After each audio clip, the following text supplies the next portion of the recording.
Good morning. Thank you for joining us on this week's edition of In Focus. Today, I'm joined by documentarian Debbie Wilson and Reba McHugh. They are both members of Tazewell High School class of 1973 who have a 50-year reunion coming up soon. Debbie here has been going around the state and interviewing her former classmates for a documentary. Debbie, tell me how you came up with that idea. We were sitting around a table, and I think from our 30-year reunion, I felt like we had a story to tell, and I felt like a documentary was the technology that's used today to do that recording, and I felt like it was something that was easy enough to do, and I jumped in with both feet and said, let's do it. Good evening. It's been 50 years since we walked the hallowed halls of Tazewell High School as a class, but our memories remain as vivid as ever. As we gather for our 50-year reunion, let's revisit the transformative moments that shaped our lives. In the Clinch Mountains of Tazewell County, some 180 plus young souls were brought into this world screaming with a vigor and unknown destiny. Our parents, products of wars, the Great Depression, and humble beginnings, were accustomed to working long hours, growing gardens, farming, coal mining, and being mindful of the scant assets available. Listen as we reflect on our parents and upbringing. Tell me about growing up. Okay. Well, my dad was probably fourth generation in the construction business. He, after the military, he was in the Army. He was a sergeant, a drill instructor, and when he got out of the military, he went to NC State for a while in architecture, and then they changed the architecture program, and he went to UVA for a couple of years in engineering and building construction. But it was basically me and Steve Lutz, William Pridgeon, Billy Jones, a guy named Jack Alley, and a guy named Roy Brown. Just took a backhoe, a bunch of high explosives, and a dump truck and a laser, a construction laser, and laid the sewer line out. We all built it, and it's still working today. So it's kind of a brotherhood that still exists today for all the people who happen to work for my dad. I understand as a parent and as an adult now how he pushed and wanted us to succeed. He didn't always do it in the most traditional or positive ways, but I thank him for that. And my mom was a role model for hard work. When we were showing horses, she taught school and then held 2 part-time jobs to help fund and raise the 3 Rugrats. It was just phenomenal. When I look back as a grown-up, I didn't appreciate it at the time. But, they're very strong people, and I didn't appreciate it till much later. When my dad was shipped overseas in World War II, she came back home and went to the Cove area to be a school teacher. So she taught there, and then she taught in the garden for a little while. And so education, teaching it just was natural for me, I guess. I'd always lived it, heard it. As I say, back in years ago, we used to have a crew of men here that we put up a lot of square bale hay and things like that. And one of my jobs was to have a little pony and haul water out there to the men. And then I would, as I got a little older, I could roll one row of square bales into another, and learned to driving a tractor through the field so they could put hay on the wagon. So you didn't need driver's ed? Not then, no. Okay, my dad died when I was 9 years old. Mm-hmm. And of course, back at that time, he worked in the coal mines, but whenever he passed away, we got small income from Social Security. And of course, Mom used that, and then we had to milk cows. And my sister and myself had to milk cows, 4 cows before going to school in the morning. And then she got a job at Honecker Mills and a job at Eastern Isles and Richlands. And that's how she raised us kids with just help from all the friends. We had to grade tobacco. There were 7 grades of tobacco.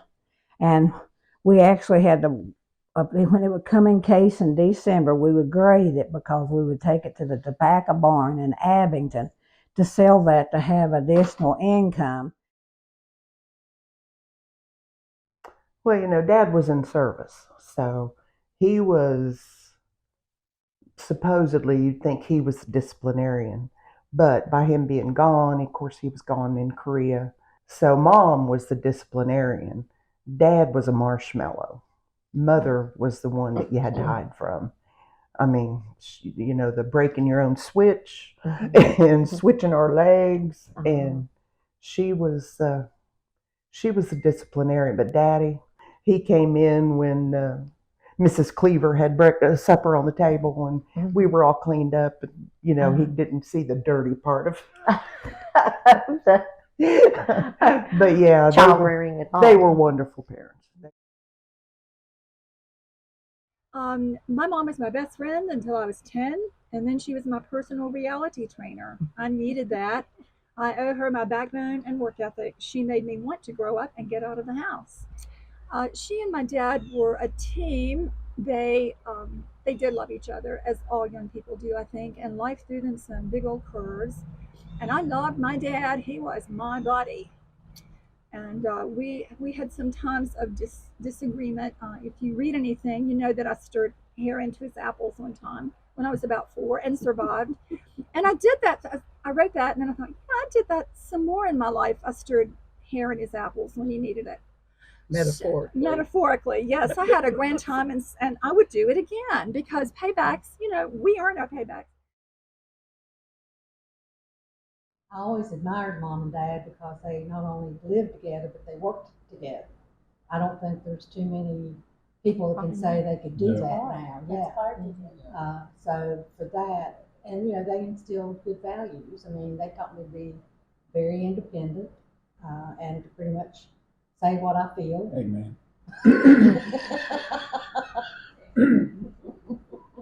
Yeah. Did you do anything frivolous? Never, did you? Nothing I can put on camera. Okay. Atta girl.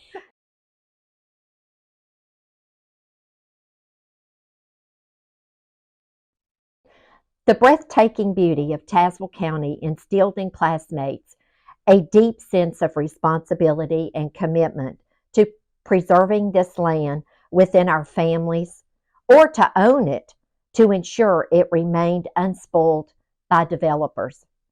Listen to Andy, Bob, and William tell their stories. Since the beginning of time, my group, my cousin Billy Jones, lived in the neighborhood. Dave Miller lived in the neighborhood. All classmates. Mary Bowen lived in the neighborhood. And Billy and I in particular would hike to the top of the mountain fairly regularly, about every week.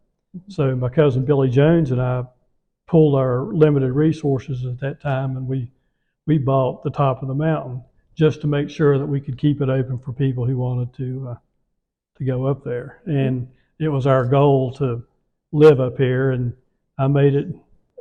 You asked me to talk about the mountain, and I want to show you this. I found this probably about 20 years ago up on top of the mountain, and it is the business end of an Indian war hammer that would probably lashed in like that, just to show you that, centuries ago, it was significant for everybody because I'm sure of the vantage point it provided.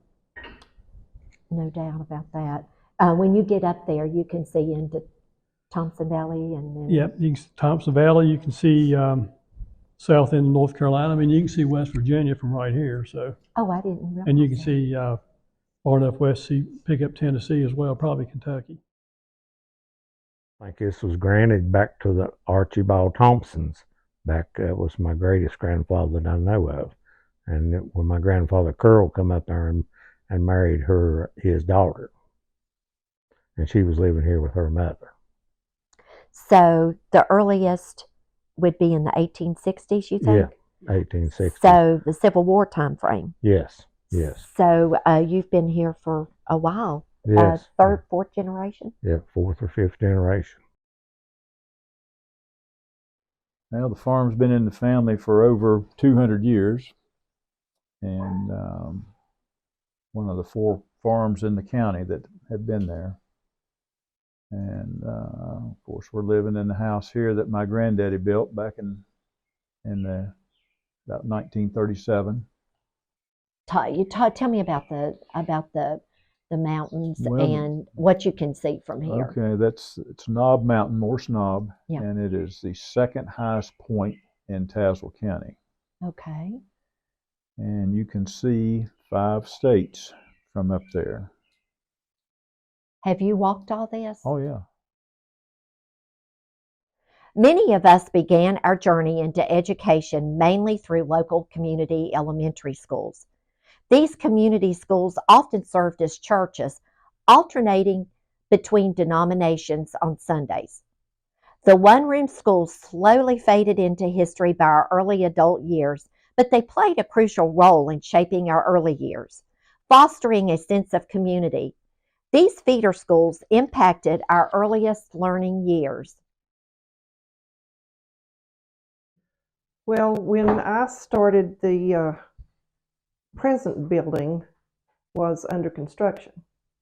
So we were all down in one building, and it was heated with stove, and different areas were used for different classes. So we still had to go out back to use the bathroom, and we all drank out of the same bucket and had a dipper. And then when we got our new school, we really thought we were doing something great. So. And I want you to explain where we're sitting in relationship to Thompson Valley Elementary and the Cove, right? Yeah. So tell me a little bit about the schools.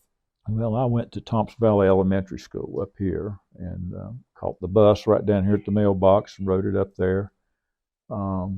And went from first grade all the way through 6th grade there.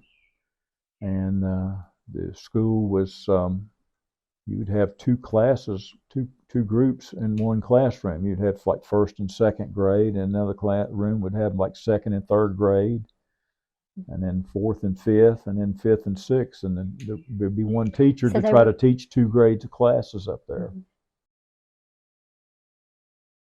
Okay, I started out at Pisgah School, which is up there. I think they use it as a supply house now. And of course, it shut down. It was a 3-room school. Then from there, they took me to North Tazewell in the 4th grade. From the 4th grade, I come back to Cliffield School. Okay. We had a teacher there in the 5th grade and 6th grade, Betty Richardson. Okay. Betty was the Barracuda, was what we actually were told. Before Betty came, she was originally over in Baptist Valley School. Okay. So we were told that if we didn't walk a chalk line, she would jerk a knot in our pants. Okay. So we were kind of scared before that school year, not knowing what would happen. Betty Richardson stayed a part of my life all the way through my life, even up until the time that I got married. And of course, she was a big influencer in my life, didn't want me to get married. And of course, she wrote me a nice letter and a note to talk to me about that. And of course, I stayed in contact with her till Betty passed away. National historic importance. During our formative years, the world witnessed a series of transformative historical moments that left an indelible mark on our collective consciousness.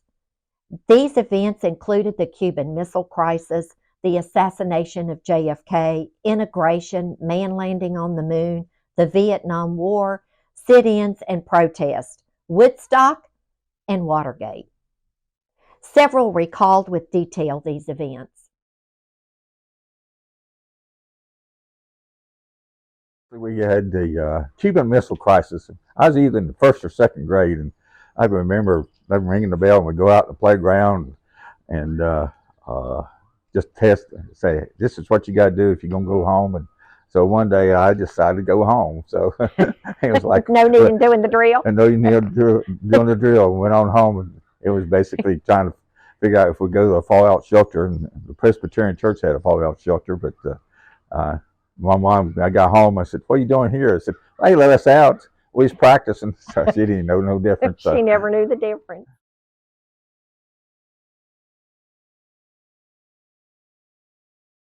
I was 8, and I thought it was odd that I was the same age as Caroline Kennedy. And I made my mother go get a sympathy card.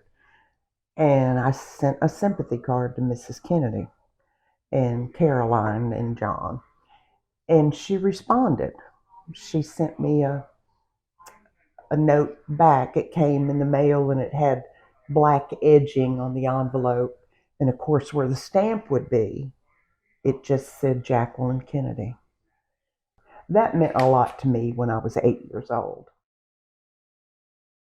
I remember the JFK assassination sort of scared us all. We were in 3rd grade up at the cafeteria there in the school. I remember letting us out of school early at the two-room school at Bratton and busing you home early and then telling me that your president had died.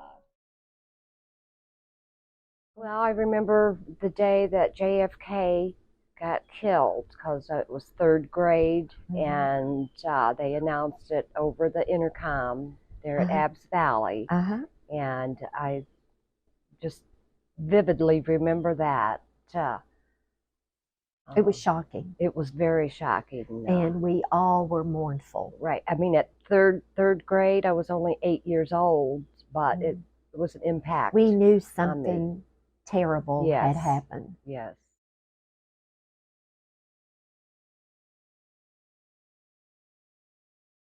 You talked about the Aminata school. Yeah, we was at 9th through 8. So in Aminata, we had stadium, football, we had our own stadium, we had our own movie theater, we had our own company store for depression hit, and everybody started moving out. We talked a little bit about in the integration during '65, and you said at some point in time there was a fight on the bus every day. Right, yeah, we fought the boys. Tell us how that got resolved and what actually created the continuity.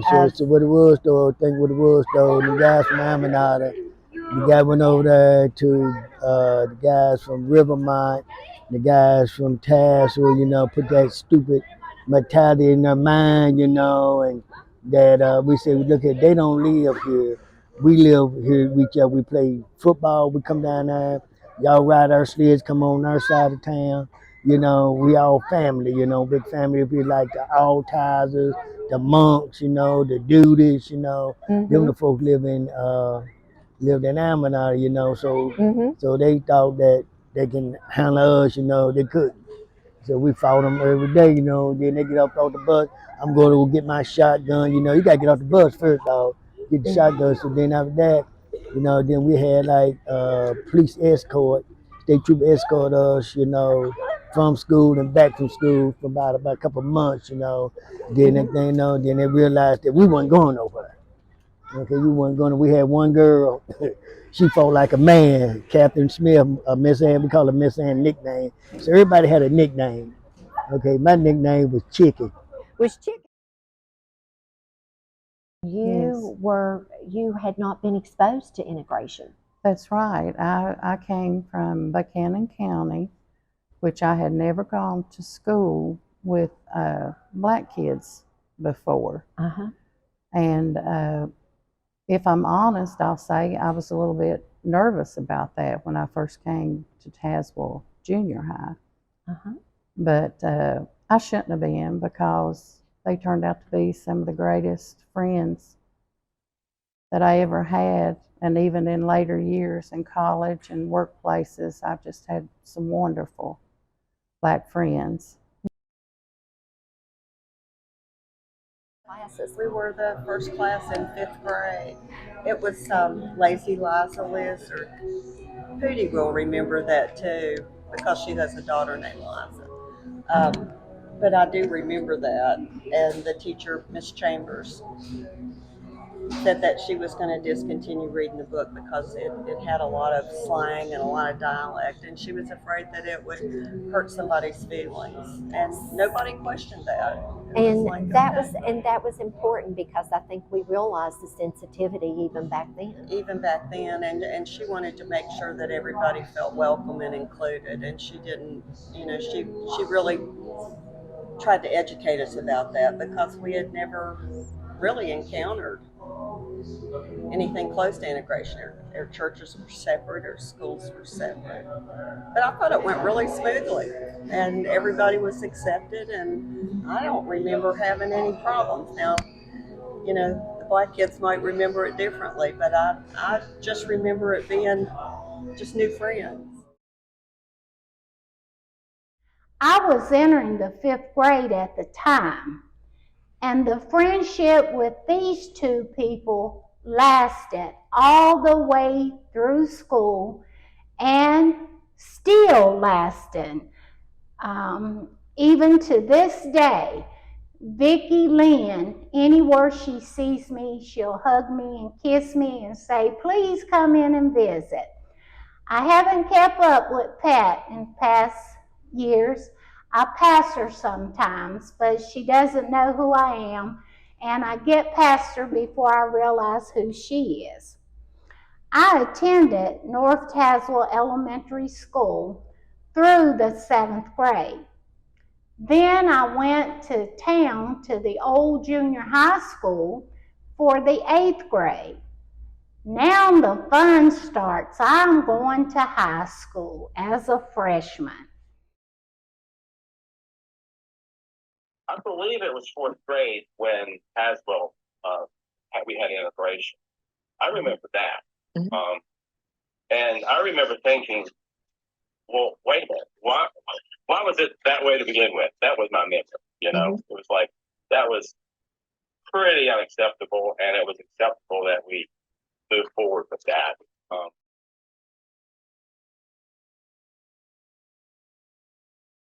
All are directly associated with the work that Reverend Wadsworth did, and he was the scoutmaster for Troop 93. And one of the road trips we took was a 3-week trip to California in '69. And I remember leaving right after church on Sunday, I think it might have been July 20th or 22nd, whatever that Sunday was, and drove to Louisville, Kentucky. And we stayed in a fellowship hall. I mean, we camped here to California. We camped the whole way. And I remember being in the fellowship hall, and Luke was there, and John was there. Bobby McGraw, I think, was there from our class. And we were all huddled around this black and white TV watching the moon landing and Neil Armstrong walk on the moon. And it was Walter Cronkite. Walter Cronkite sweating bullets as he was covering the action. Afraid something was going to happen and it wouldn't go well. Right, but that was one of the most significant things I remember from my childhood. So I was 13 then, I believe, mm-hmm. And I was traveling, and I remember watching that. It was in black and white on a little TV. So yes, I do remember that. A country, a sense of pride, and as well as scientific advancement. And I wish we had something like that today that spur people on.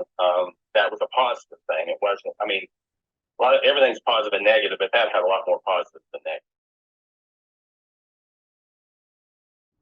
Although I didn't have any immediate brothers or anybody in the war, I did have cousins. And I remember 2 of my cousins lost their lives in that war, and they brought them back. And it was just so devastating because I don't want to sound gross or out of line or anything, but I remember my one cousin in the coffin, the right arm of his uniform, it was just flat because he had lost the whole, almost right side of his body in the war. Rebels in high school. Embracing a rebellious streak of our own, we tested administration with a few of our own sit-ins. Determined to change the dress code, we broke a glass ceiling of our time and finally won the battle to wear jeans. Here are a few good stories. Take us back in time to when we were seniors, and you were in charge of the sit-in. Yeah, I think we were probably younger than seniors, but it was our class. Okay. We had a student teacher who was a band student teacher. Sophomore year then. Yeah, probably was. But we wanted him hired as our permanent band teacher, and he didn't get the job. I think his name was, I can't remember his name now. But anyway, we decided, this was the hippie years, we decided, there were a few of us, think about 3 of us, that decided to lead a walkout and a sit-in. And so during lunch, we got everybody to go out and sit on the lawn, and a whole bunch of you probably did. There were several people who did. And we sat there on the lawn in front of the school during lunch. We didn't miss any classes or anything, but the ringleaders in the operation got taken to the school board and had to tell our story to those gods that sat in that office. And we didn't get in trouble, but we got some pretty severe lectures over what was appropriate and not appropriate and how we should act in that regard. And if any of you were with me on that, I can't remember who all helped put all that together, but if you were during the reunion, remind me, because I'd love to talk about it. We thought we owned the world.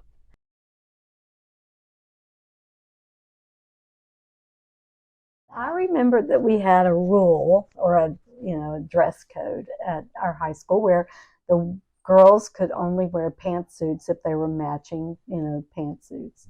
And so I found some blue jeans that had a blue jean top to it that had it was matching pantsuit.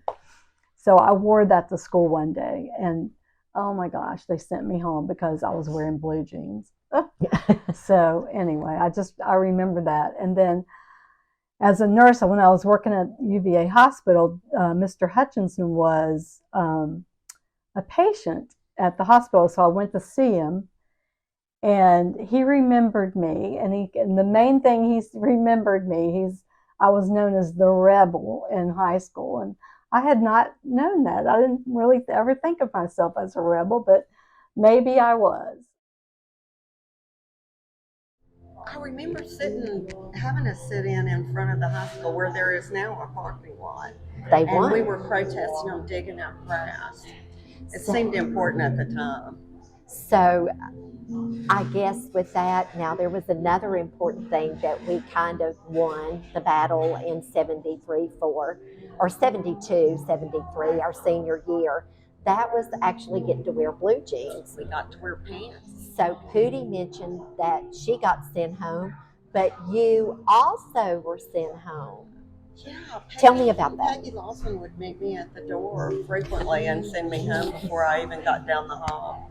So yeah, I got sent home a lot, but we were determined to wear pants and cover the ruffles on their underwear up. So we finally won that battle. We did. We got our senior year. We finally got to wear pants. So we were breaking glass ceilings then, weren't we? Or blue jeans. Or blue jeans. Or for blue jeans. Splitting your pants. Yeah. Teachers. In our journey of growth, our favorite teachers were beacons of dedication. Through their engaging lessons, genuine care, and willingness to go the extra mile, they left an indelible mark on our hearts and minds. Our favorite teachers not only imparted academic knowledge, but instilled in us important life lessons, fostering a love for curiosity, critical thinking, and resilience. Their impact reached far beyond the classroom as they helped shape our character, instilling values that have enriched our interactions with each other and the world around us. Here's how we remembered the teachers that shaped our lives. Yes, those teachers, Tom Short, for my love of poetry and Shakespeare. I had him my freshman year, and he set the tone for all of my English throughout high school. I always loved English, and in particular literature. I think you mentioned Mr. Stevenson. He taught me the language of business. And with that language of business, I was able to get a greater understanding of what it is to keep accurate books and to master all the elements of the accounting cycle. Always go with your first impression is what they tell us to do. My senior year in high school, I was going to go to Radford and be an English teacher. I was actually going to room with Eva Bostic. And then I, at the last minute, pivoted and decided to go into the medical profession. So I went to Roanoke College, got my BS degree in medical technology, and worked that for 10 years. But I never lost that desire to become a teacher. So at that point, I went to Bluefield College and got my teaching. And reflection is such a big piece of teaching. As teachers, we are constantly reflecting on how did this lesson go? What did I do right today? What went well? What didn't go well? What can I do differently next time? And I think I have internalized that as a life lesson. We need to do that on a constant basis in our lives. What went well? What didn't go well? What can I do differently? How can I treat people differently? How can I make a better difference tomorrow than I did today? And I think it's so important to install that in children. Frances Simpson taught world history, and when I finally got to Austria and Germany, she traveled with me. She was a delight, Frances Simpson Bundy. And so that was one wonderful teacher. God loved me. I hated science. I hated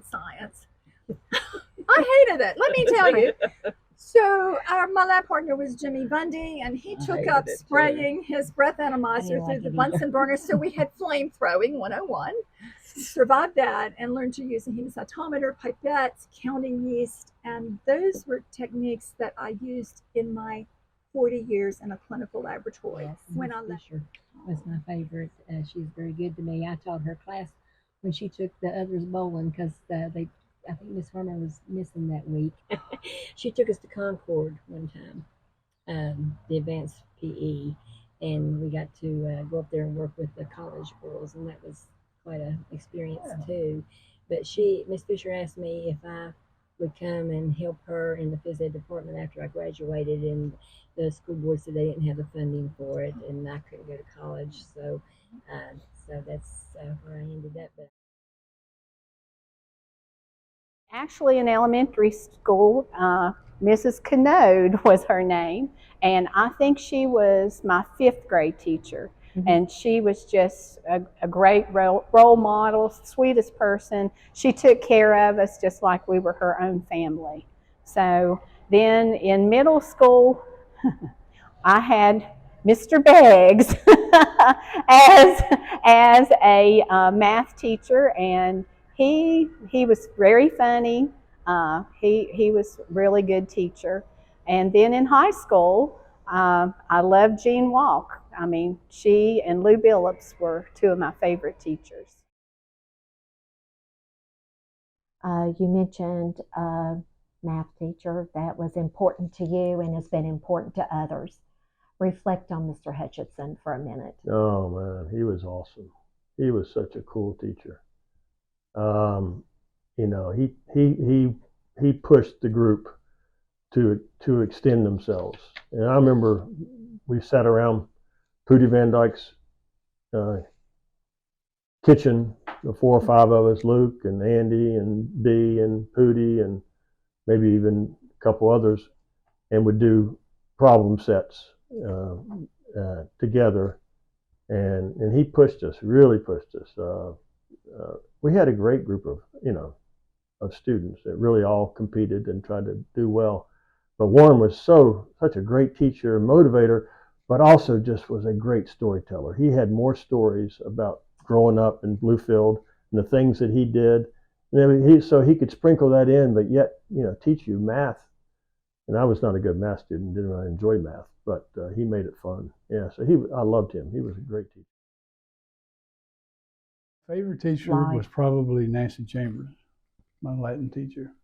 Were you in the group that she made sign up for the second year, or did you just want to go the second year? I went all 4 years. You did? Yeah, I enjoyed her. A lot of people didn't like her, but I liked her. You did? Yeah. So. I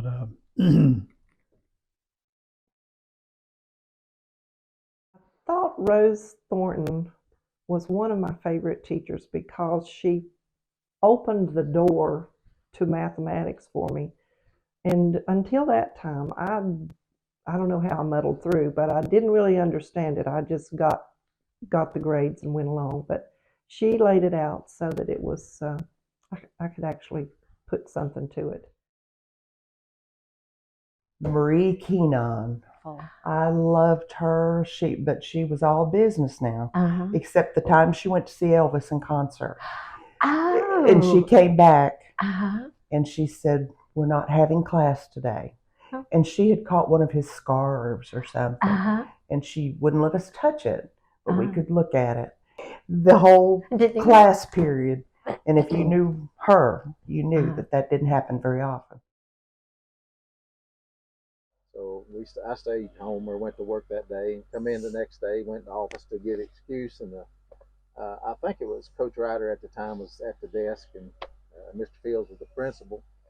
And he said, "What's your reason for being absent yesterday?" And I said, "Well, I just stayed home. And matter of fact, I went to work." And he said, "Well, you come back here after homeroom, and we're going to expel you for 3 days." And of course, that really upset me. So I went to homeroom, and Miss Dennison was in there, and she seen I was upset, and she said, "What's going on?" And I told her, because she's the one who told us to stay home if we didn't have class. And so she got up out of her chair, and she went down to the office. In about 10 minutes, she come back, and she said, "You ain't got nothing to worry about. You can, everything's fixed." So undoubtedly, she went to the office and took care of somebody. So I don't know what, but as an old boy, it sort of meant a lot to me. Somebody stood up, took care of business for me, Around the 40, and we ended up just marching backwards the rest of the way to the end of the field, and we got there, and honest to goodness, we got chewed like a piece of gum by the director. I think that was Ron Horton. Oh, now tell us what Ron Horton was famous for. Gosh, he was famous for his temper tantrums, I'm telling you. And we ended up sitting, the clarinet sat right there in the front. I mean, we were right on the line of fire. Honest to goodness, he would throw things. He'd pick up an eraser, he'd throw it, he'd drop kick the stands, and most of us were just afraid to sit in the front. His baton. Oh my gosh. Jay Ziegler was recalling that yesterday. Yes. He said he threw the baton. I don't know how many batons he had to buy, because he would throw one about at least once a week. My fourth grade teacher. She read books to us. And I remember her reading The Boxcar Children in fourth grade. And it left such an impression on me that when I started teaching second grade, that was the first thing I did my first day of school with my kids was I started reading them Boxcar Children. So it left a big impact on me. So I remember that from fourth grade, because we started the school year in the old junior high school, and then we moved to the elementary school was new that year. Sandy, you go first. Well, I'm going to say Hutch, because I did really. He probably made the most impression on me. Did you feel prepared for college when you went? Yes, I did. And I had a roommate at Mary Washington who was valedictorian in a Springfield high school, so much more than us from Tazewell. And I killed her in math. There you go. Yeah, she failed math, and I made straight A's. So yes, I was always in Mrs. Hale, chemistry. I liked her a lot too, and I did very well in chemistry. She prepared me, I thought, well. So yes, so I was good. Faith. The close-knit bond within our class is a testament to the powerful influence of faith, family, and friends. These three pillars are a testament to the shared determination that has empowered us with encouragement, and belief that we are driven by the Spirit of God's will. Listen to these stories. Some of the things that happens in this world, I hate them. If I don't hate a lot of things or have that strong feeling, but some of the things, being unkind or mean or judgmental or all that stuff, I don't like it at all. I just wish people could stop. So that's pretty deep. I didn't know I was going to go there, I know, and those are thank you for strong that. feelings that I do have, and I've always had them, and that's part of my training up, that my parents did. And even though we're from Grundy, that was never, my parents always taught me, and I don't think I've ever said this to you, there was two things in my family's house, and my parents weren't Christians when I was a little girl, and you did not take the Lord's name in vain, nor did you say the N-word. Mm-hmm. And if you wanted a belt whipping, it never even crossed their minds ever to think that about anybody, because for some reason, my parents were adamant about that. And it just never, and I know the connotation that Grundy has. It's terrible. It's terrible. But that's not who we are. Never have been. John stole my thunder when he said that his legacy was his children. Yes. Because that's the way I feel. And I'm sure that without disagreement, everybody in our class looks at our children as a legacy. There are things, for instance, after I left Tazewell High School, I actually learned to study. My journey has taken me through two fields of study, one being religion, in which I was a pastor and also a professor of biblical languages and the chairman of the department in two small Bible colleges. And if you ask me what my legacy there was, it is the students, many of whom that I personally know are out teaching and pastoring. Our days in high school. As we go down memory lane, let us reflect on the cherished days we spent together as a class. We'll revisit the laughter, the tears, the triumphs, and the challenges that defined our time together. Through the lens of nostalgia, let's rediscover the connections and experiences that bond us as a class and celebrate the enduring bonds that transcend time.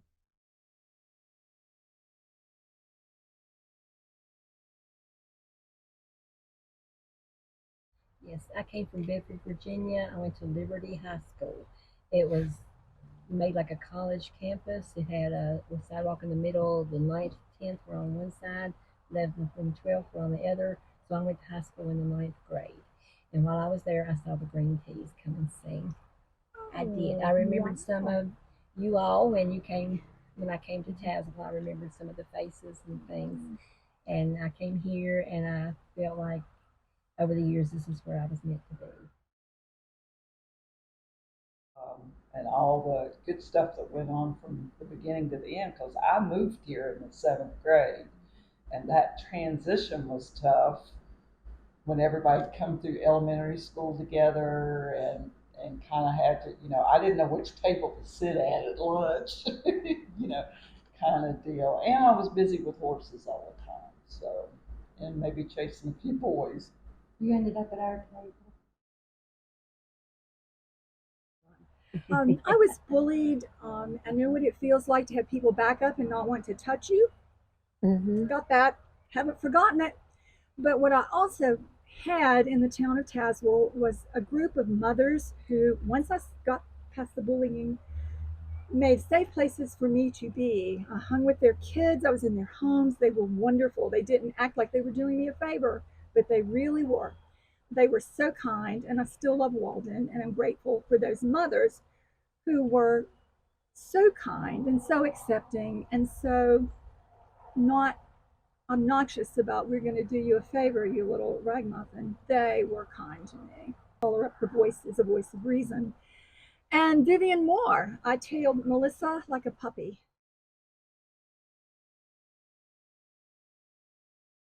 I do. There was such camaraderie. We had so much fun together. I remember the year we went to cheerleading camp at University of Tennessee.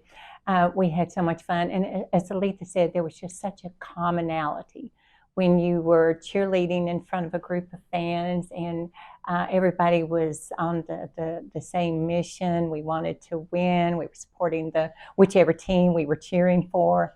And there was just such a feeling of unity. I think unity has a lot to do with it. So it was a wonderful experience. I think it did form us in certain ways.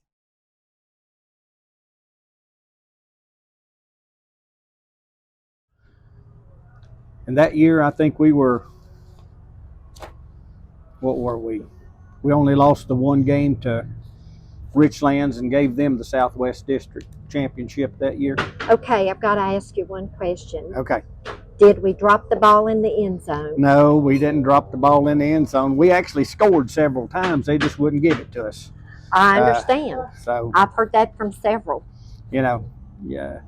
When you're about 4 feet away from the goalpost, and the goalpost is 10 yards away from the goal line, and they still don't let you score, yeah, something was wrong. But If I remember, we were in water about a foot deep that day too. We were in a monsoon. That's what I recall now. Did we lose that game? We won that game. We just got cheated at that game, you know. They beat us 6-2. You know, like I said, we had over 300 some yards, total yards on there, you know, and then they had minus 60 some yards total offense, you know, and so every time we score, here go a flag, offsides, a hold, and everything. Yeah, sometimes we be well off the ball. They want Richlands to win that game anyway, you know.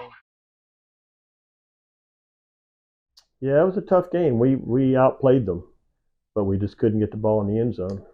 So if you had to say, did we win that game? Did we win that game, John? Did we I have to say we didn't. No, I watched as I threw that ball to Brad, and he jumped up, and I don't know if the ball was deflected out of his hands or what happened, but I was like, oh my gosh, you know. And I watched it on video a few times. It was just a tough game. It was a tough environment to play in. I know everybody gave their best. It was just tough. Yeah, it was miserable. The Richlands game, as well as I remember, I might stand to be corrected, but I think it was 6-0 Richlands. And we had the ball, or down like the 15, 20-yard line. John throws me a pass, and it's torrential rain. I drop the pass. I get knocked in the head or knocked down. Anyway, I dropped it, and that, looking back on it, that probably cost us the win of the game. Hopefully, if I'd caught it, we would tie it up, and Danny Wright would have kicked the extra point. We would have won. We dominated that game. If you look at the stats, Richlands had one play. They had one play where they scored. Mm-hmm. The rest of the game was negative yardage, and we had a lot of, Brad not catching the ball. He wasn't the only one. We had a fumble. That's right. I don't know how you couldn't catch the ball in that weather anyway. It was all it was crazy. I can't believe John got the pass off to begin with. So, it ain't your fault, Brad.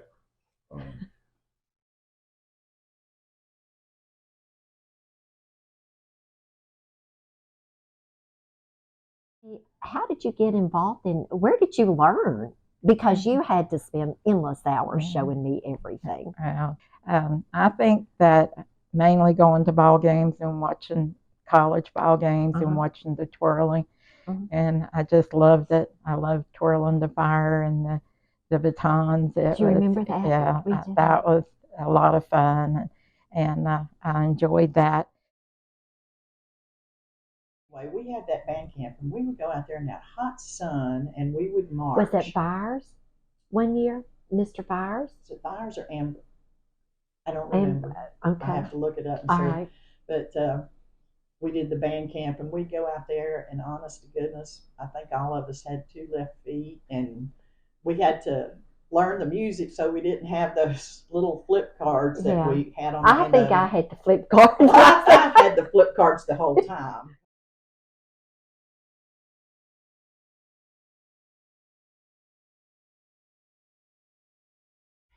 Then I went into the Green Tea Singers and I made oodles of friends. Donnie Hagee, Brenda Street, Rema Payne, Claire Fields, Vicki Leffel, Donna Brewster, Pat DuBois, Kent Schrader, Terry Mullins, Mary Bowen Peary, Mary Barrett, Sherry Deskins, Karen Cook, Jessica Williams, and James Brown. Boy, I made lots of friends in the Green Tea Singers under the leadership of Miss B. Lice. I want to piggyback on Jessica a little bit because she was saying James was singing tenor in her ear while she was singing second soprano in my ear. I was always on the front row.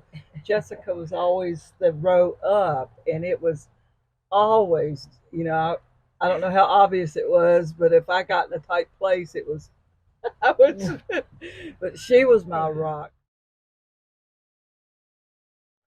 The friendships we made in Green Teas, the trips we took, we spent a lot of time together. Walden Moore, what can you say? Look how he's turned out.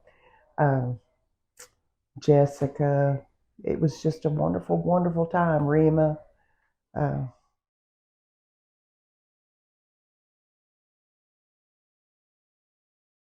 Ed and I were dating. We started dating when I was a junior in school. Well, it came, prom time when we were a senior. Ed and I were going to go. I was so excited about that. He had exams coming up, and he said, "I'm so sorry, I'm not going to be able to take you to the prom this year."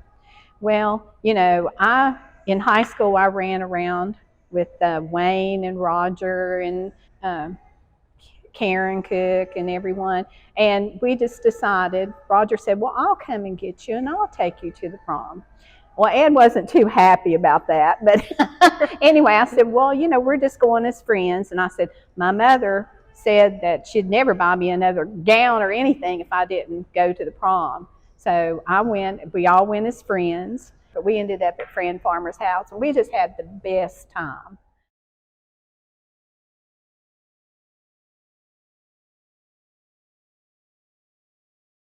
I tied a thread to the frog's leg and let it out the window.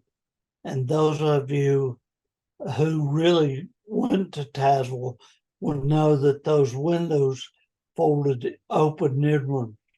And anyway, down over the edge that frog went. And before too long, you could hear the class below us break into laughter when they saw the frog struggling to get free from being tied by a thread out the window from biology class. If I remember correctly, that would have been down to Miss Lewis's class. Yes. Yes. You said that you were just glad to get out of here. There was a time when poor Mr. Brewster was just about to say you couldn't graduate, and Brenda here started taking up a petition. Yep. And so, Brenda, you need to talk about that petition and how we rallied for old Donnie. Well, we did. We took up the petition. We got the names on it and everything, and got it put back in school. I mean, that was basically it. But it And worked. thanks to Rhonda, she did his homework. Yeah. And So, we're going to do you a know, walkout. I think we were going to do a walkout. we were, yeah. So we were kind of a rebellious little bunch, weren't Oh, we? yeah, A little yeah. bit. Probably the only thing saved my life. Y'all done well. Like I said, We got you out there. I don't know how they done that. I was quiet. I mean, you do have to tell the story of Mr. Brewster and when his son was. Oh, God. Oh, yes. That's a Yes. must. Well, That's on the list. I'll go ahead and tell you. I mean, he never did like me, and that's behind us. But I was tardy, went into class went into the office that morning. Peggy Lawson was there. She said, "Donnie, you're late again." I said, "Yes, ma'am, Peggy, I'm tardy." And she gave me, tardy slip and all that. She said, "Donnie, did you hear that Mr. Brewster had his little newborn baby yesterday?" I said, "No." I said, "I didn't know that." I said, "Let me ask you a question." I said, "Did he wear glasses and bat his eyes?" About that time, Mr. Brewster came out of the office, which I didn't know he was in there. He turned about 3 sheets of red, and I got my tardy slip, and out the door I went. So the next period, I was going up the hall. He called me in the office and threw me out for not wearing socks. Mm-hmm. So I had 3 more days to go fishing. Nostalgia. In the 1970s, we engaged in activities and embraced cultural phenomena that today's generation might find charmingly nostalgic. From the vinyl record collections and rotary dial phones to the freedom of unsupervised neighborhood play, hitchhiking, the Molly Tynes ride, and something I had never heard before, rat stomping. You'll love these stories.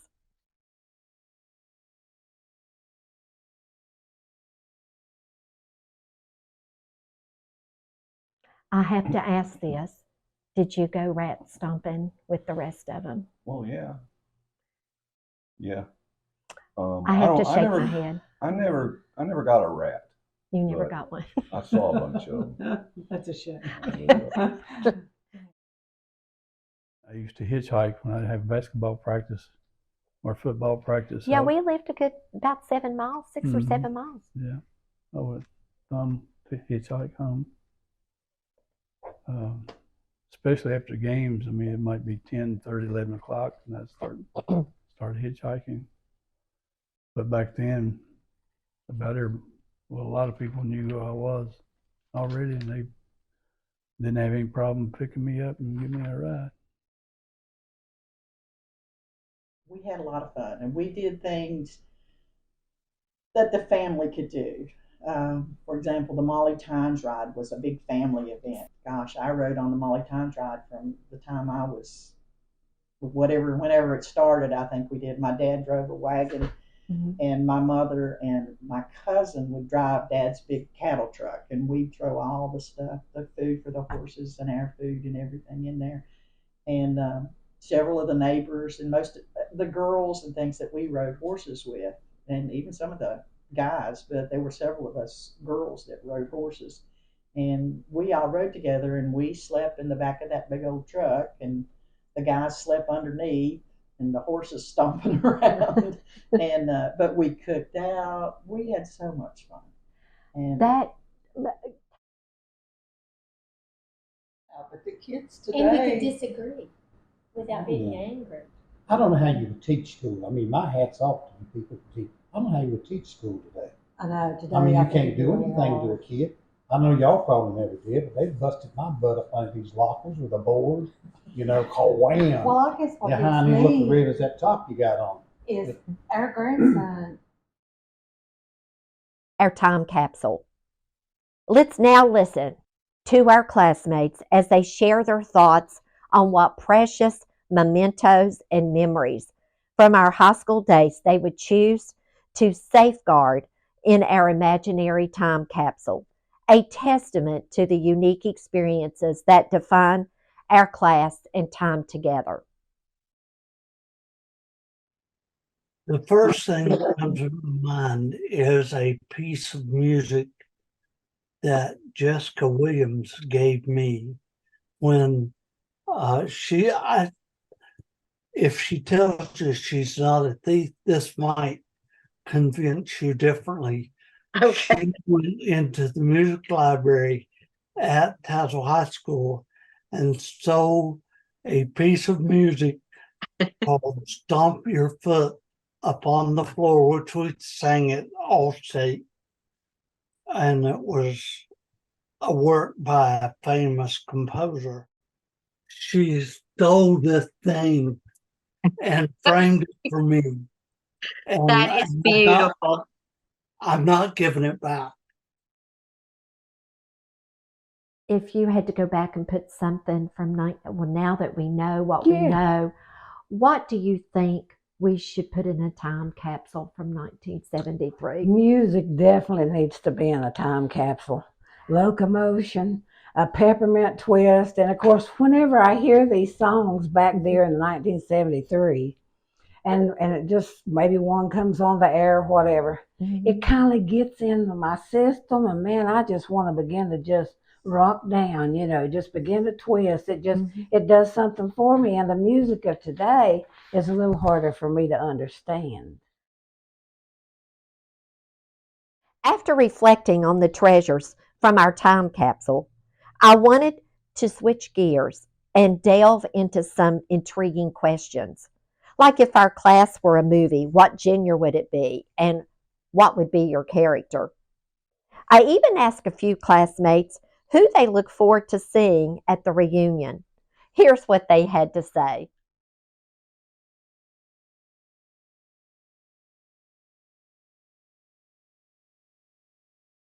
Ferris Bueller's Day Off would be a great movie for me to have skipped school in.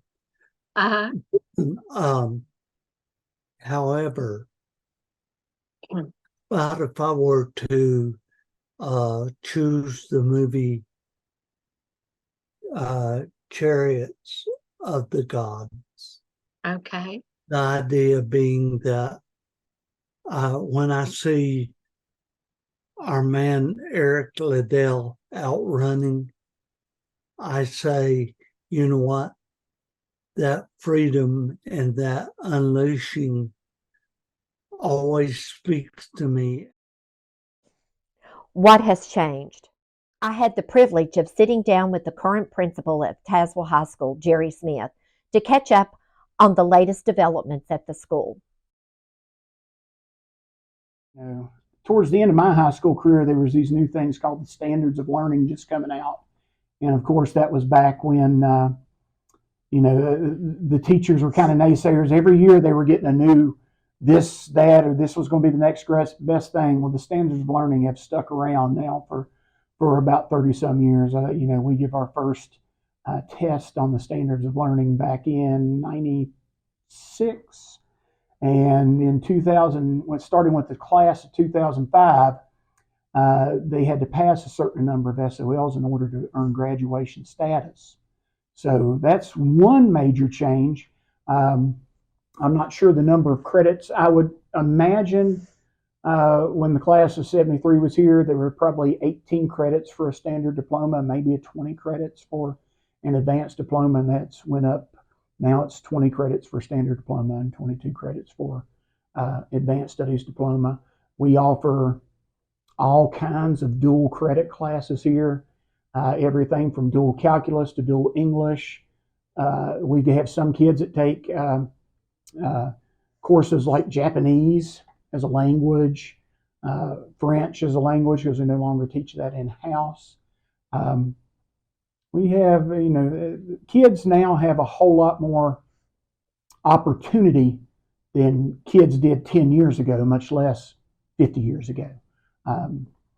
We are one of the top 12 schools in Virginia.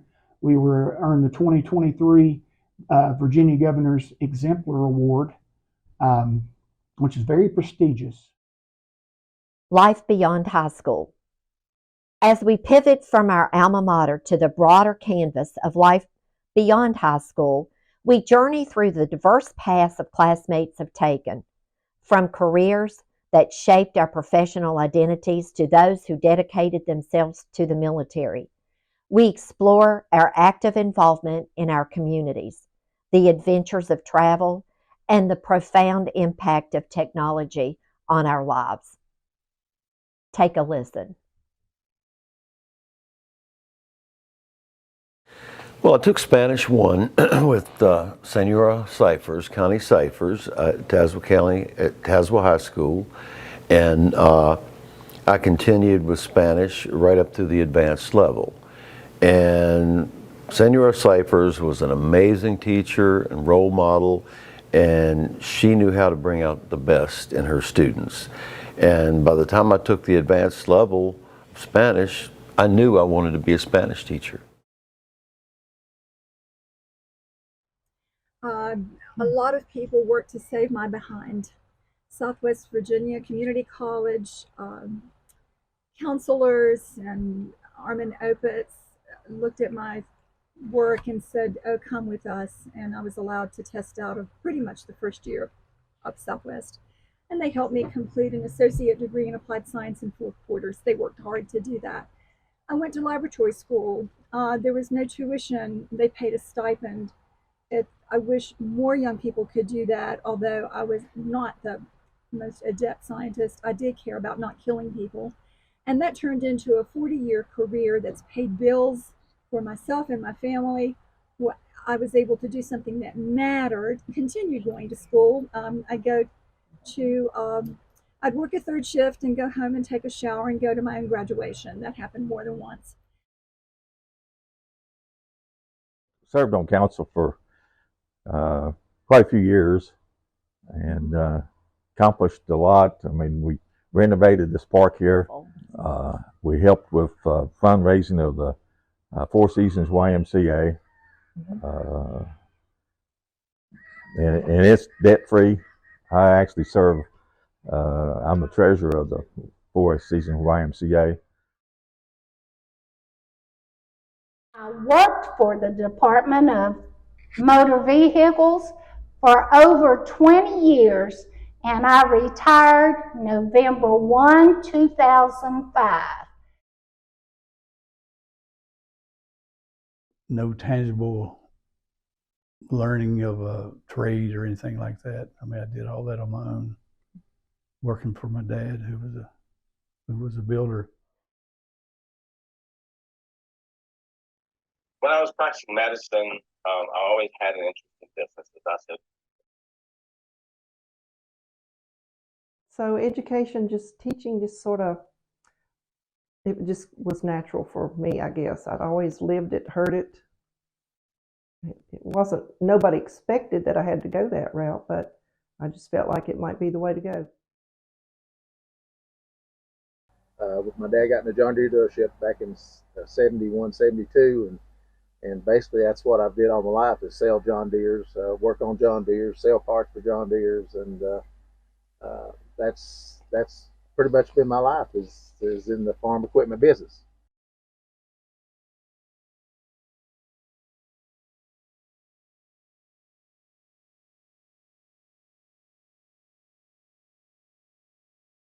I went to Southwest for 2 years. I got a secretarial degree. Okay. And then I never did anything with secretarial degree. I started working for social services here in Tazewell. Mm-hmm. And then we got married. I transferred to Richmond Social Services. Richmond Social Services. Henrico, I think. Henrico County You'll be exact. And then when Jay got a job in pharmacy with Revco in Suffolk, Virginia, then I transferred to Suffolk Social Services. Mm-hmm. And then when we moved to St. Paul to open up the drugstore, I transferred to Wise County Social Services. And of course, we went to church with Harry, you know, and I just always remember thinking how neat Jackson's Drug was. You had the pharmacy, and everybody liked Harry and thought well of him. And we went to church with Harry and Hannah. And he was sang in the choir and all things I can always remember. And I just always thought that, you know, pharmacy would be a neat blend between a business like a shopkeep and a profession.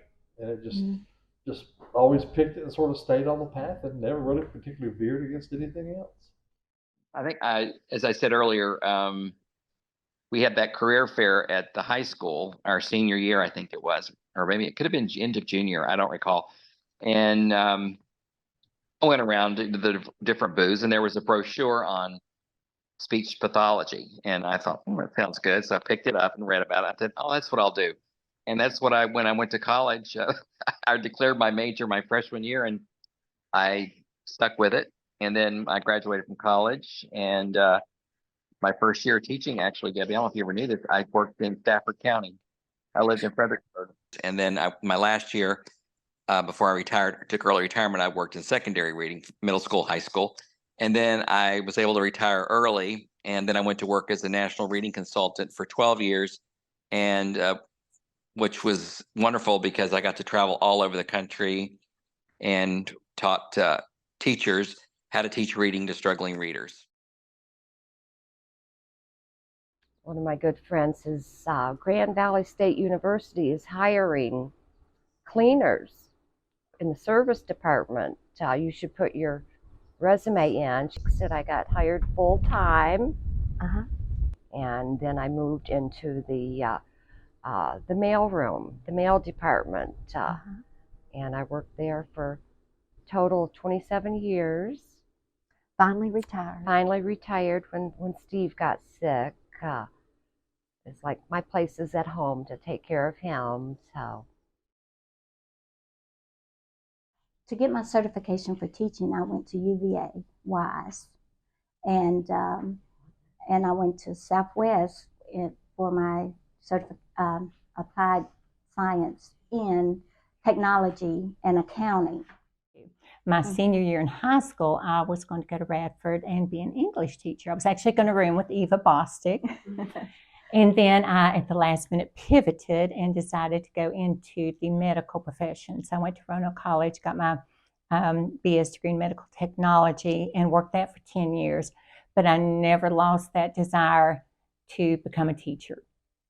So at that point, I went to Bluefield College and got my teaching. As a teacher, I started out in high school. I taught chemistry, biology, and math, and chemistry was my first love. I loved teaching chemistry. Made it through basic training and went to Fort Devens. Fort Devens was teaching me my MOS, or my military specialty. The first part of it was to teach me how to be an intercept operator, Morse code intercept operator. I did good in that, so I had another school was tacked onto that, radio direction finding, and I went from there to Germany. Now, from somebody from here that's never been more than to Russell County, getting on an airplane and flying overseas was a trip. I begged them to put me on a boat because I didn't want to fly in an airplane. Now I know I get ocean sickness. I'm glad they didn't put me on the boat. I would have puked the whole way. I came back to the States. They sent me back to, I was in Fort Benning, Georgia. And I was escorting bodies, going 21 gun salutes, escorting the bodies. That's what I did my last 10 years in the military, escorting bodies. Oh, wow. Giving them military funerals, you know. And then I come back out of that. Then I got out. I played 2 years of semi-pro football and played a team called Connecticut.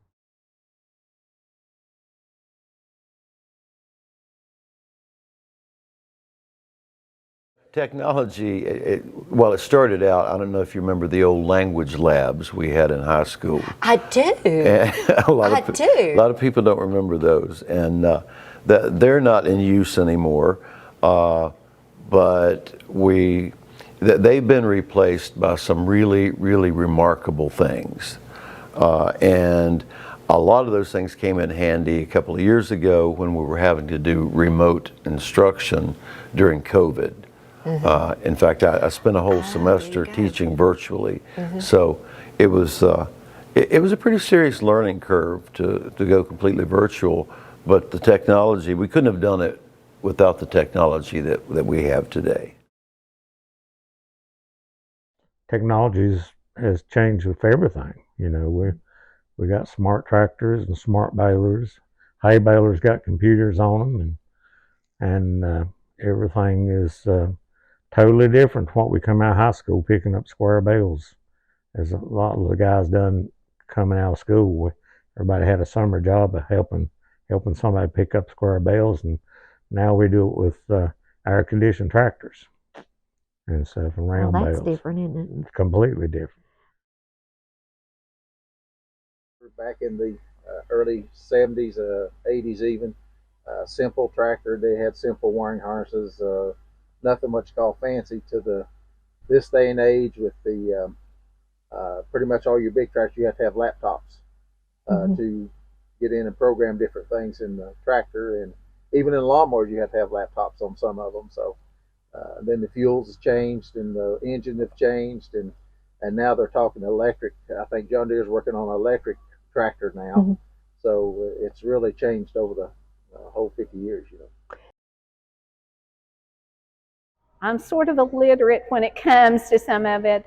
When I was working, it was new programs every time you turned around that we would have to take classes on to learn how to do. But eventually, you know, it finally sunk in. I think the older you get, it's harder to learn new things.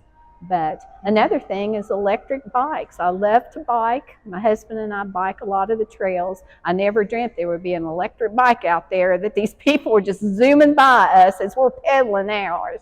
But yeah, that's pretty cool.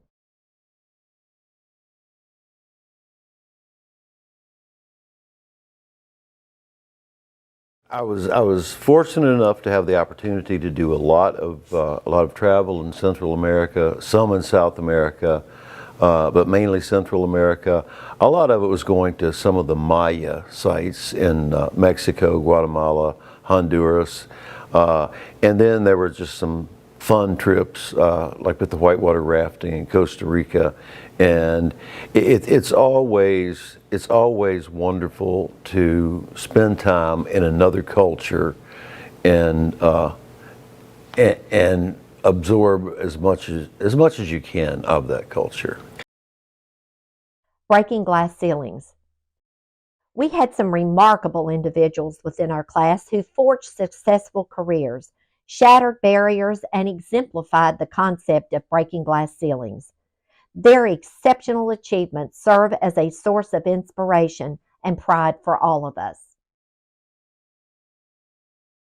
Take them over and wine and dine them and take care of them and everything. And then I got to install the machine and train people how to operate it, how to do changes and stuff, and what to do if something was wrong and things. So, you know, that done that for a while. One with Pfizer for the children's vaccines for the COVID, and that was certainly I mean, that a triumph. That was amazing because I mean you can't always get people to agree to participate in a clinical trial, but that study, when we got that from Pfizer, we had people knocking down the door to get in so that their kids could get vaccinated. And it was a really good study. We had over probably 100, close to 200 kids in the study, and it was very successful. And kids, the community was very appreciative that we had that to offer. So that was probably one of our most successful ventures that we had. Little League. It's still at the same place, located where our old football field used to be. But myself, Larry Blankenship, Jerry Cochran, and Calvin Patton, we started making trips to the town and going with their town meetings. And after some attempts, we was able to lease the field for $1 a year, and we leased it. We went to the bank and borrowed the money, and we put in a concession stand, dugouts. We also dug out what was once the dumpster holder, which is where the Little League softball field is now, and we turned it into a Little League softball field. I think there's time at the chamber that I wouldn't trade for anything. I went to the White House as one of 50 effective business leaders in the Commonwealth. Being at the Department of Education and doing audits and working with new technology and really on the cutting edge of a lot of different accounting environments. I've learned to adapt very quickly to technology. Years. We taught EPAT until we retired in 2021. It was actually a very innovative class. It was actually a very successful class in that we accomplished our objective. When our students graduated from Concord, they walked into their first year of teaching already understanding how to link assessment, instruction, and technology to maximize student understanding and learning. Very good explanation, Dr. Reynolds. I appreciate that. We did have a great time doing this for 12 years. We actually met in Tazewell. This is where a lot of the work for this course was put together, because we met during the summer prior to the beginning of EPAT. So we determined that the objectives of all three classes were very easily accomplished as one, and out of that was born this concept of the integrated course. Advice and success. As we celebrate the trailblazers among us who have shattered glass ceilings, we are reminded of the collective wisdom we have amassed throughout the years, wisdom that we are eager to share and pass down to the next generation as they forge their own paths in a rapidly changing world. I think that people really do remember how you make them feel. Mm-hmm. And if you make them feel good about themselves, then you've made a friend. Mm-hmm. Yeah, just be kind. It goes a long way. Don't worry about what other people say or think. Keep in your heart what's right and do what's right, but do the best you can at whatever you do. I don't care if you're digging ditches, dig the best ditch you can. If you're painting trucks, paint the best truck you can. If you're building rockets, build the best rocket you can build. Whatever you do, just do it the best you can. Everything else falls in place. If you keep your heart in the right place, you don't do anything evil, everything will fall into place. If I had anything to say to kids today, I think you may think you're getting through this world by yourself, but you don't do anything without somebody helping you somewhere. I don't think. No matter what you do, somebody somewhere along the line has helped you. Figure out how to save your money. Yeah. And use it for the people you love, not for stuff. People and things are two different categories, but you need to own your own soul and never be at the mercy of someone. I think, hang in there. Whatever you put your mind to doing, you can do it. It may take a lot of work, but if you have the right mindset, you can do anything you want to do. It was something that my mother passed down that she said repeatedly that really impacted me and always has. When I did her eulogy, I actually brought this up, that she had always told us that, is let things work themselves out, which to me meant that let God's will work in your life. That's what, she didn't say it that way, but that's what it meant. And so she always lived by that. So let things work themselves out, which means that don't try to put a square peg in a round hole. I think to believe in yourself, that anything's possible, and that you can do it. I think mine would be taking the first step is always the hardest. And if whatever you feel at an early age you want to do never escapes you through life. You might change and you might go in a different path, but I think from an early age you might know what you want to do and you might mold it differently, but always start using that first impression that you want to do to start building what you want to do for your life. People today, and it's not their fault. I think That's it's right. our fault. The our generation and those between us and young people is giving trying to inspire young people with what really matters, what's important. And the first thing you got to do is, you try to be nice and kind to others. That's true. We need to be respectful of others. And to me, these days, all of us, but young people are sort of pushed into being self-centered, and they don't see the world other than their immediate surroundings. Now,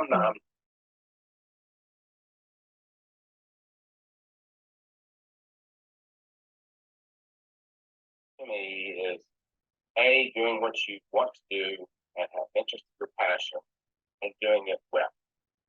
And if you do it well, you will be very good at it, and others benefit from it. The other thing that defines success to me is you need to be cognizant of other people. You're not going to be successful at the expense of someone else. You be successful because you can be successful at what you do. But a lot of it's about family. Having a close knit tie family. And, It's important to you. And to set your goals. I set one goal. Most likely, I know I'm not going to achieve it, but I set me another one right under it. That's going to be hard to do, but it's doable. And I don't give up on stuff. I'm hard headed I'm like a bulldog. If I got an idea. That's a good one. Yeah. If I got an idea, I don't like to turn loose of it. I don't know what, I mean, everybody would have, some people say money is your success, having a lot of different things your success, but I think having the peace of mind and a good family and people that love you and care for you is worth, there's no amount of money that could buy that. Is being happy with what I've done with myself and my family. Seeing that we've raised them how we thought we should, and I'm very proud of my children. So I'd say my children are my biggest success. Personal success was raising my kids. I raised two really, really nice kids. They've both done well in their life, but they're really nice people. And they were my life. And now my granddaughters have taken over that spot, which I'm good. As we bring our documentary on the THS Centennial Class of 1973 to a close, I'd like to share a profound message I came across in Dave Whitaker's office. This message beautifully encapsulates the sentiments expressed by our classmates throughout the journey. And I hope it resonates with you in the same way it did me. As people are often unreasonable and self-centered, forgive them anyway. If you are kind, people may accuse you of ulterior motives. Be kind anyway. If you are honest, people may cheat you. Be honest anyway. If you find happiness, people may be jealous. Be happy anyway. The good you do today may be forgotten tomorrow, and more than likely it will. And that's my part of the whole thing. But do good anyway. Give the world the best you have, and it may never be enough, but give it your best anyway. For you see, in the end, it is between you and God. It was never between you and them anyway. And that's from Mother Teresa. And you look at how she lived her life, failed miserably many times myself, but my whole thing is what you give. And when you give, you're taken care of. And that's how I've lived my life. Maintain good character, develop your good character, motivate good citizenship, and love everybody.